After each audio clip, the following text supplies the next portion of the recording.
शनिवार दिनांक 13 जुलै रोजी बेलोरा विमानतळाच्या विस्तारित कामाचा मुहूर्त राज्याचे मुख्यमंत्री देवेंद्र फडणवीस यांच्या हस्ते पार पडत आहे। विदर्भ सिंचन विकास महामंडळाचे उपाध्यक्ष आणि विकास पुरुष डॉक्टर सुनील देशमुख यांच्या सातत्यपूर्ण प्रयत्नांनी अखेर हे यश गाठले आहे। अमरावती जिल्ह्याच्या औद्योगिक प्रगतीमध्ये मैलाचा दगड ठरणाऱ्या बेलोरा विमानतळाच्या धावपट्टीचे विस्तारीकरण व अनुषंगिक बाबीचे निर्माण करण्याकरिता राज्य विमानतळ विकास कंपनीने राबविलेली निविदा प्रक्रिया पूर्णत्वास गेलेली आहे। मुंबई स्थित AIC इन्फ्रास्ट्रक्चर प्रायव्हेट लिमिटेड या कंपनीला हे कंत्राट दिले गेलेले आहे। त्यामुळे विमानपट्टीवरील धावपट्टीच्या विस्तारीकरणाचे काम हे प्रत्यक्षरित्या सुरू होणार आहे।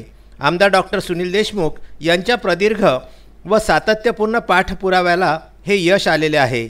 सर, अमरावती विमानतळ हे अमरावतीच्या जिल्ह्याच्या विकासासाठी म्हणजे आपल्या अमरावती विभागाच्या विकासासाठी एक मैलाचा दगड ठरणार आहे। साधारणतः 2 वर्ष आपण सातत्याने यासाठी प्रयत्न करीत आहात।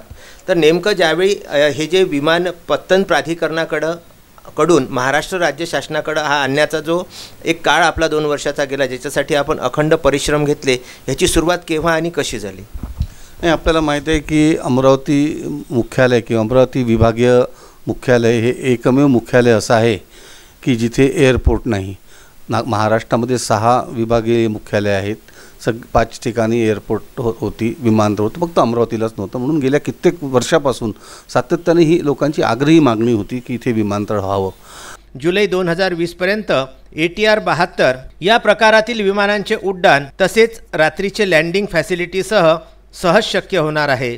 आणि मधल्या काळामध्ये जे आपल्याला ट्रान्सपोर्ट हब, आपला टेक्स्टाईल हब आला, त्याच्यामुळे फार मोठ्या प्रमाणामध्ये इथे उलाढाल आणि इंडस्ट्रीज वाढल्या, अनेक इन्स्टिट्यूशन्स, एज्युकेशन इन्स्टिट्यूट वाढल्या। या सगळ्यांची डिमांड होती की इथे कोणत्याही प्रकारे एअरपोर्ट नसल्यामुळे जी त्यांची सुविधा ज्या आहे त्या मिळत नाहीत।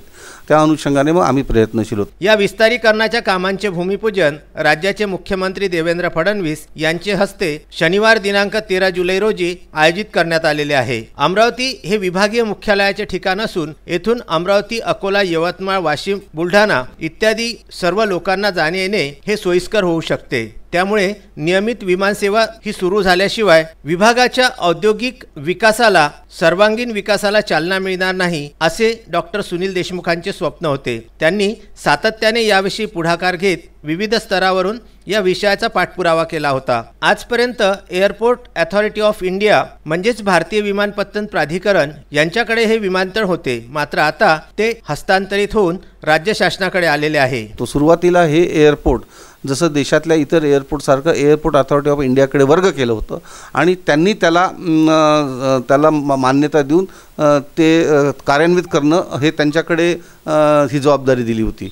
पण मधल्या काळामध्ये असं लक्षात आलं की ती कोणती जबाबदारी त्यांनी पार पाडली नाही। म्हणून श्री नितीनजी गडकरी यांच्या नेतृत्वाखाली एक बैठक बोलवण्यात आली होती आणि त्या बैठकीमध्ये ते याचे म्हणजे संबंधित खात्याचे राज्यमंत्री आणि एअरपोर्ट अथॉरिटी ऑफ चेअरमन यांनी साफ मना करून दिलं होतं की आम्ही हे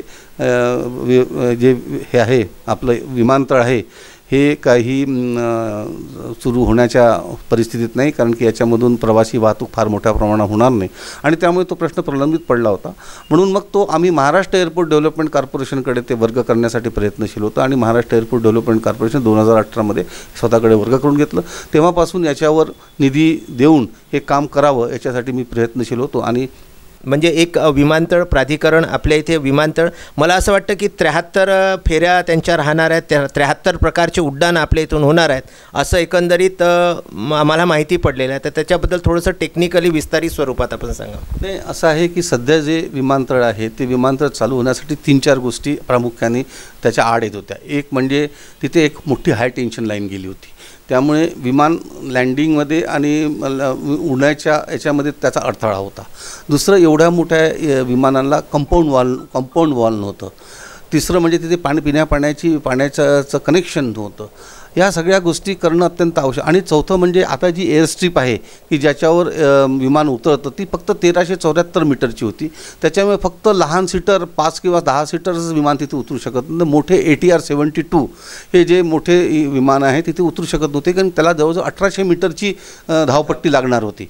आता 1800 मीटरची धावपट्टी लागणार होती तर तिथे यवतमाळ अमरावती रोड गेला होता, त्याच्यामुळे ती धावपट्टी त्याला जाऊन टेकून द्यायली होती.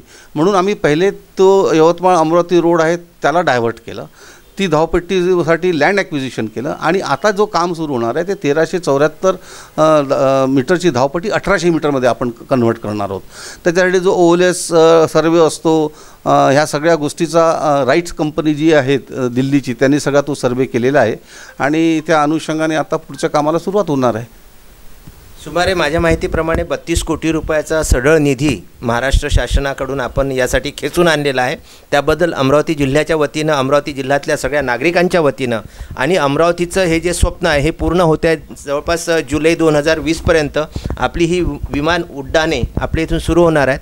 त्यासाठी डॉक्टर विकास पुरुष ज्यांना आपण म्हणतो आमदार डॉक्टर सुनील देशमुख यांना आपण अत्यंत त्यांचे आभारी राहूया आणि त्यांना या कामासाठी पुनश्च एकदा शुभेच्छा देऊया. धन्यवाद. येत्या 13 जुलैपासून या कामाचं भूमिपूजन होऊन जुलै 2020पर्यंत इथून उड्डाणे सुरू होतील असा विश्वाससुद्धा डॉक्टर सुनील देशमुख यांनी VCN न्यूजची प्रत्यक्ष भेटीमध्ये दिला. मला सांगण्याचा अत्यंत आनंद होत आहे की आता उद्याच सन्माननीय मुख्यमंत्री जी आपली एअर स्ट्रीप आहे 1374 मीटरची ती 1800 मीटर करण्याच्या एक्सपान्शनच्या कामाला की जेणेकरून मोठं विमान तिथे उतरू शकेल आणि नाईट लँडिंगची फॅसिलिटी या दोन्ही फॅसिलिटी होणार आहे.